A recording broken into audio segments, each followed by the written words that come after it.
Au cœur des océans, là où les cartes deviennent muettes et où les étoiles elles-mêmes semblent se perdre, sommeille une légende, une histoire murmurée par le vent salé et chantée par les vagues déchaînées.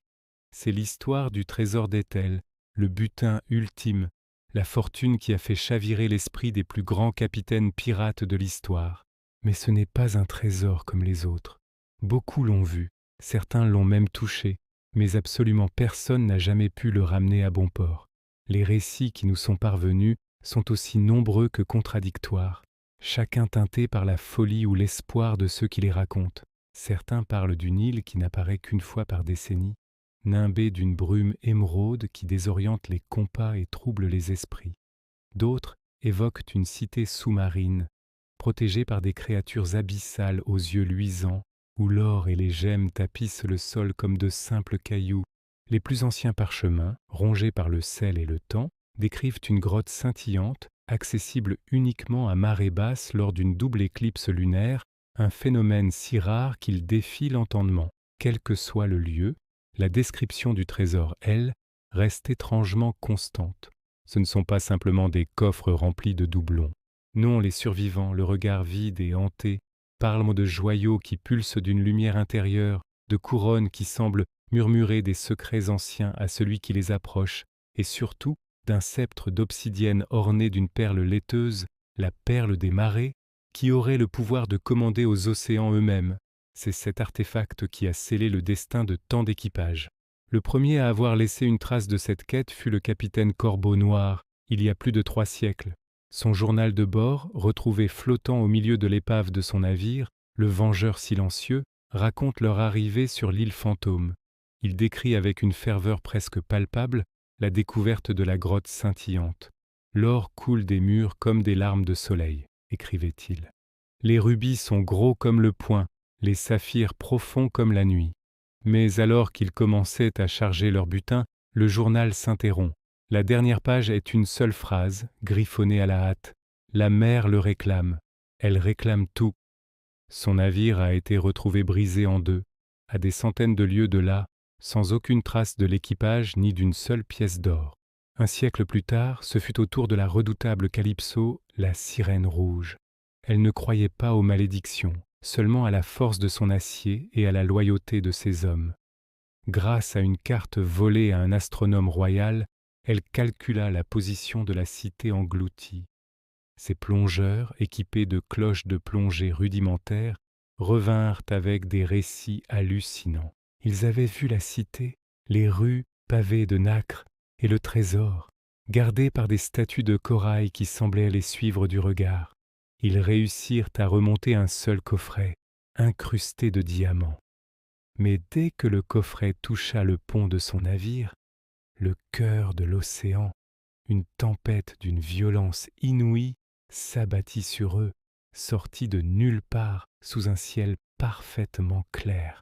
Le navire fut englouti en quelques minutes. Calypso fut l'une des rares survivantes, retrouvée hagarde sur un radeau de fortune, s'accrochant au coffret vide, les diamants s'étant transformés en simple sable noir.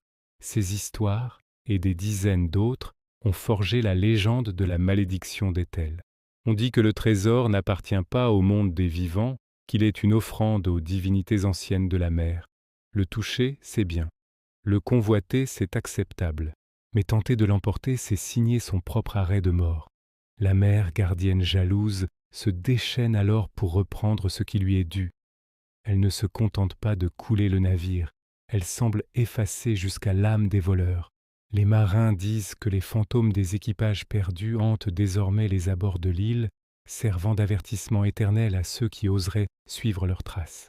La nature même de la malédiction est sujette à débat dans les tavernes portuaires enfumées. Est-ce une magie ancienne, un pacte scellé par un roi oublié pour protéger sa fortune même dans la mort, ou bien une technologie perdue, un système de défense sophistiqué créé par une civilisation disparue pour garder ses secrets? Certains avancent une explication plus rationnelle, mais non moins terrifiante. L'île ou la cité serait située dans une zone d'anomalie magnétique et météorologique extrême.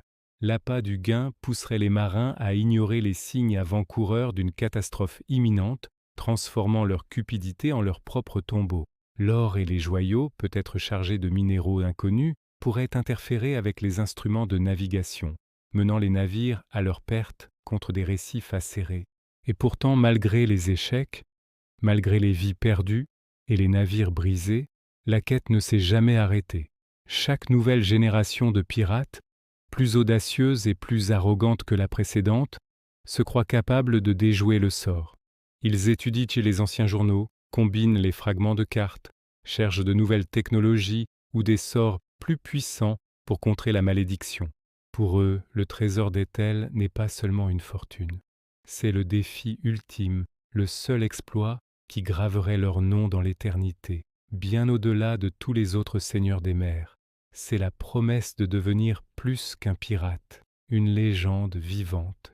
Aujourd'hui encore, si vous tendez l'oreille dans le bon port, vous entendrez parler d'un jeune capitaine au regard fiévreux, assemblant un équipage et rassemblant les dernières bribes d'informations.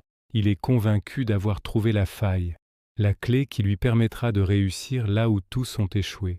Peut-être y parviendra-t-il, ou peut-être que son nom ne deviendra qu'une ligne de plus dans la longue et tragique histoire du trésor que personne n'a jamais pu ramener, car l'océan est patient.